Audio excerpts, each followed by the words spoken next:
Shalom jemaat yang Tuhan kasihi. Nah saudara, kita tahu bahwa hari Minggu ini kita saudaraku membahas topik ya bagaimana kita melaksanakan amanat agung. Nah saudara, minggu-minggu sebelumnya saya sudah banyak mengajar bagaimana saudaraku kita harus fokus melaksanakan amanat agung. Nah tapi saudaraku, hari ini saya mau memberikan kita fokus yang lebih tajam, saudara. Gimana supaya kita memulai amanat agung dari keluarga kita, saudara. Ya, nah kenapa, saudara? Karena kata pergi di situ, ya, pergilah, jadikan sekalian bangsa muridku. Kata pergi di situ adalah, saudaraku, menggunakan kata present tense. Jadi suatu perbuatan yang dilakukan berulang-ulang, ya. Setiap hari, ya, hari ini kita lakukan, besok kita lakukan lagi. Jadi itu perbuatan ya sekarang, tapi saudaraku besok sekarang lagi, terus sekarang lagi. Jadi perbuatan yang terus-menerus setiap hari, ya saudara. Nah itu saudaraku penting sekali, saudara. Ya kita tahu. Jadi ya penafsir Alkitab berkata ini bisa diterjemahkan, saudara, sambil pergi. Jadikanlah orang-orang murid Kristus di situ, ya, sambil pergi. Dan pergi kemana? Pergi ke tempat di mana Tuhan utus kita sehari-hari, ya. Nah, tentu saudara, dimulai dari mana? Dimulai dari keluarga kita, ya, saudara. Jadi Tuhan kan taruh kita di keluarga kita. Jadi pergi di sini figuratif, ya. Kita pergi, saudaraku, ke tempat di mana Tuhan utus kita. Nah, Bapak Ibu sebagai orang tua, ingat misi dimulai dari keluarga kita. Nah, siapa sasaran misinya? Sasaran misinya tentu anggota keluarga kita yang belum kenal Tuhan. Ya, jadi anak-anak kita, ya, kemudian saudara-saudara kita, kalau kita adalah ya belum menikah, saudara, ya. Mungkin itu saudara opa oma kita, ya. Saudara mulai dari keluarga dekat dulu. Cucu kita itu termasuk, saudara. Jadi kita melakukan misi di keluarga kita dulu. Ya, banyak orang berpikir, aduh, saya nggak bisa Pak Edi terlibat dalam pekerjaan misi. Saya sibuk. Ya, saya masa mesti diutus sih, ya, kemana itu, ke Bangladesh? Nggak bisa Pak Edi.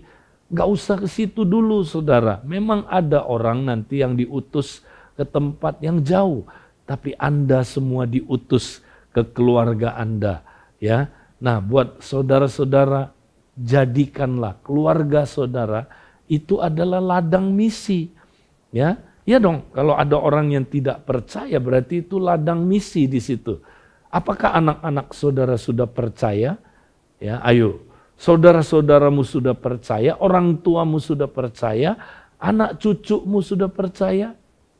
Kalau belum, saudara, itu ladang misi kita. Gak usah jauh-jauh, ya. Apalagi saudara, ya, asisten rumah tanggamu.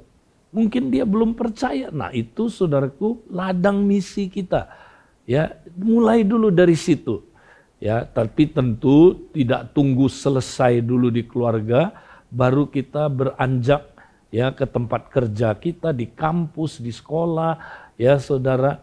Itu harus berbarengan, tapi memang mulainya dari rumah dulu. Kita harus fokus mulai dari rumah. Nanti berbarengan dengan itu di tempat di mana Tuhan taruh kita. Ya, jadi kalau seorang bapak dia sebagai businessman, saudara, nah itu ladang misi dia. Ya, yang kedua sesudah keluarga dia. Tapi enggak tunggu selesai dulu yang di keluarga. Ya, saudara, mulai dari keluarga berbarengan dengan itu langsung ya juga saudaraku, ya ladang misi dia adalah tempat kerja dia. Ya, saudara. Nah, seorang ibu misalnya, saudara, dia mulai dengan keluarganya, ya, tapi sesudah itu, saudara, ya ibu juga punya lingkungannya kan, di mana Tuhan bawa dia. Ya, misalnya dia ke pasar, saudara, ya, ke tempat yang sering dia kunjungin, saudara, ya, atau ya tempat dia hang out dengan teman-teman ya, teman-temannya ya, saudaraku, teman-teman yang lama maupun saudara teman yang baru ya, mungkin ada saudaraku, kalau zaman dulu ada ibu PKK ya saudara, ada arisan-arisan ya. Nah saudara, itu menjadi ladang misi dia. Disitulah saudaraku, dia harus saudaraku melakukan ya amanat agung. Nah apalagi saudara, seorang ibu ya sedang bawa bayinya ke dokter saudara. Ya, dia lihat ibu lain sedang sedih saudara. Ya, dia sedang sedih karena anaknya sakit parah atau sakit yang gak ada obatnya saudara. Nah ibu ini tiba-tiba saudara, ya tuh Roh Kudus ngomong di hatinya, dekati ibu ini, ya coba simpati dengan dia, ya tawarkan dia mau didoakan enggak. Saudaraku, doakan, ya ketika dia berdoa saudaraku, Tuhan lawat, Tuhan jamah, ya mungkin dia saudaraku belum sembuh, ya tapi saudaraku perhatian kita itu apa yang membuat membuat ya hati ibu ini terbuka, ya sehingga saudaraku Injil ya dapat diberitakan kepada dia. Ya saudara, mungkin dia lagi ada problem, lagi ada kesulitan, pergumulan keluarga. Saudara, kita taruh empati dengan dia. Ya, kita minimal doakan dulu saudara.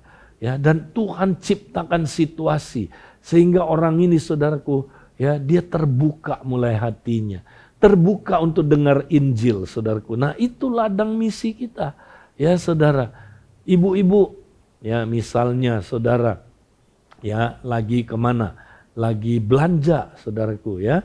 Nah penjualnya itu saudara ya tiba-tiba Roh Kudus ngomong. Ya saudara, dia ya ada pergumulan, ada kesulitan keuangan. Ya saudara, kita mulai bangun hubungan dengan dia. Dan akhirnya saudaraku itu menjadi pintu di mana hati dia udah terbuka bisa mendengar Injil saudaraku. Jadi itu ladang misi kita. Kita nggak usah saudaraku pikirin yang jauh-jauh dulu. Mulai dari situ saudara. Nah kalau kita penuh Roh Kudus nanti akan tuntun kita. Dia udah siapin orang-orang damainya saudara. Ya, orang damainya kalau udah disiapin saudara, nggak ada yang bisa menghalangi orang ini ya untuk terima Yesus. Oh, Roh Kudus sudah siapkan.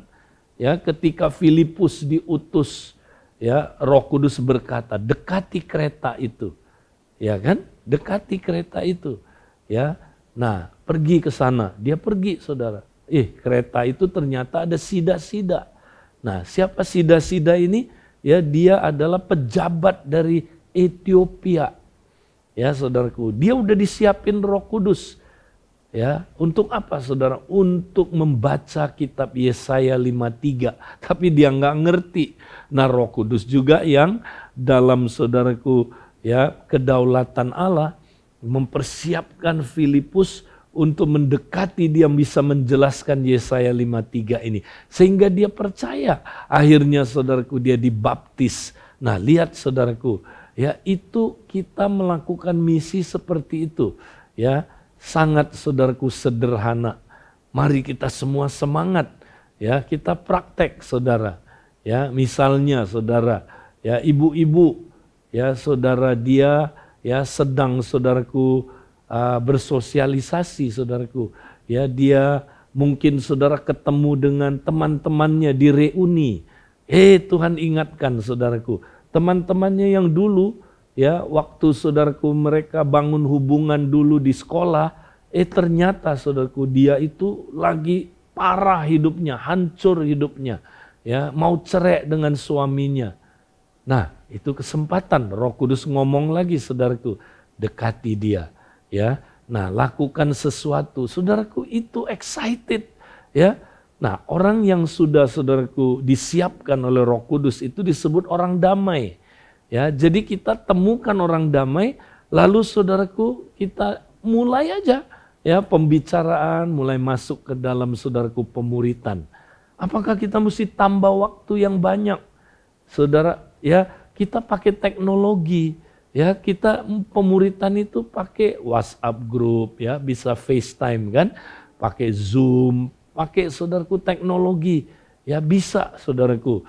Ya, dan ini adalah era Tuhan membuka pintu-pintu saudaraku penginjilan, pintu-pintu pemuritan, tidak ada batas. Kadang-kadang saudaraku Tuhan kirim jiwa jauh-jauh.